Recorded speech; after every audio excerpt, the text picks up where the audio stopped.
we actually discussed about this in my own group quite long about the business case, and there was a lot of ideas on what could be potential income streams, like aggregation, flexibility, just the better tariffs. I mean, we had like a list of 10 items. So and they're all like clear how it's going to be within this local energy community. So I'd say there's still a lot of work to be done. So I think it's very clear for everybody who was there in the room on how that business case is going to look like.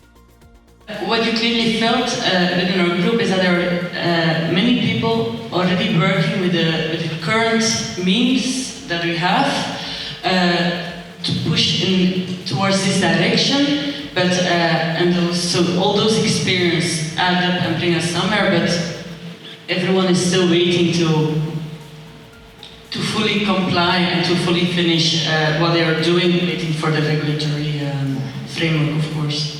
What were the cryptic meanings here? If we talk about that service provider, we actually discussed a technical third party with experience to run the local energy community. It could be a supplier or a cooperative, but really a third party experienced in local energy communities. Again, we don't think it's opportune to start local energy communities always from the very start without using the experience that's already there. We think it's a very hard job to do, and we need such a technical party. Yeah, on the one hand, we think that the local energy community must be organized in a way with a minimal overhead, so to avoid big structures. On the other hand, it's very important that decisions can be made. But what I think was what we emphasized a lot in our group was,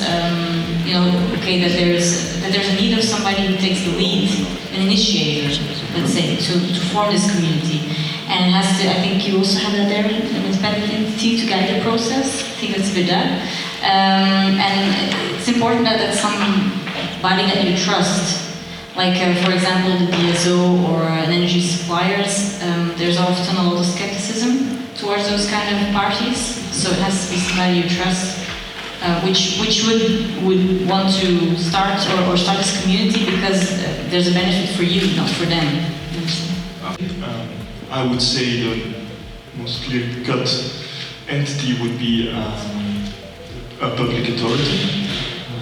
I think it could be checked and balanced by the normal institutions, government institutions as well.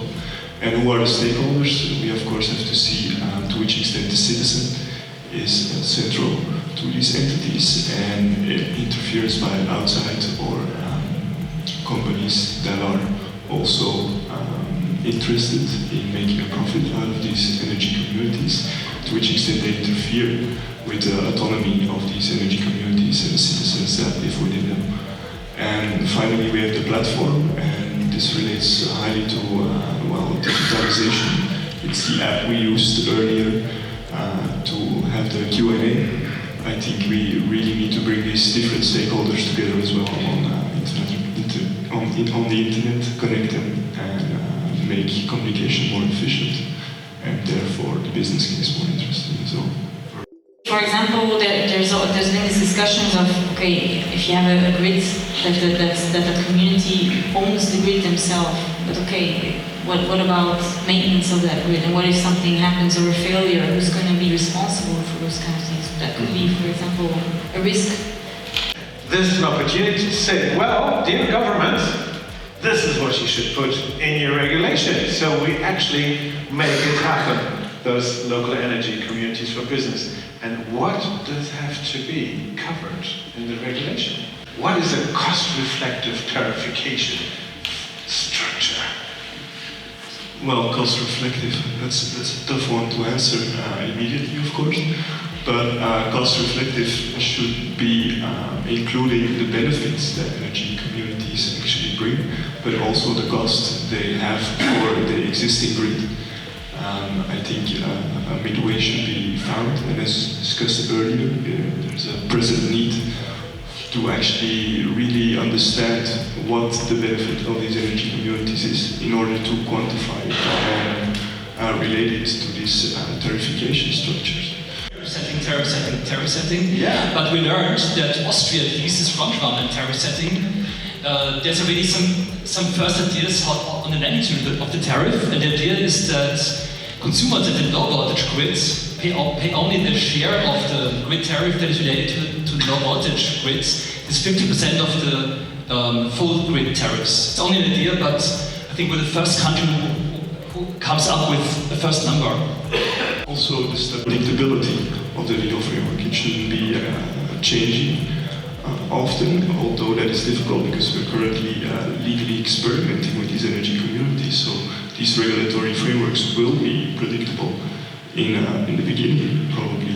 At this moment, the EU framework is not meant for large companies to be participating in a local energy community. However, some people of the group also mentioned that they stay, or it stays a bit in a grey zone, so we hope that as it's not also literally forbidden for them to participate, they will be in the end be able to participate, and we do think it's a very big advantage if they could participate, because it would increase the impact that the local energy community would have.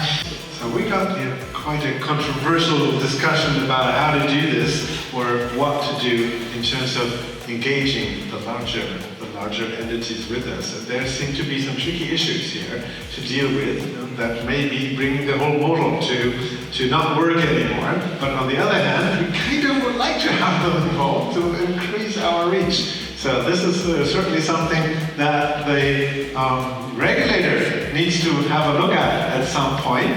Actually, I'm quite satisfied with this today, because in discussion groups and also in presentations, we saw a lot of different stakeholders in the local energy community, and while they don't exactly all write the same words, they're all on the same page. So we have a clear view of where we want to go to with a local energy community. There are still some unanswered questions. For example, like Dominique said, the value proposition of a LEC itself will have to be simple, not too complex.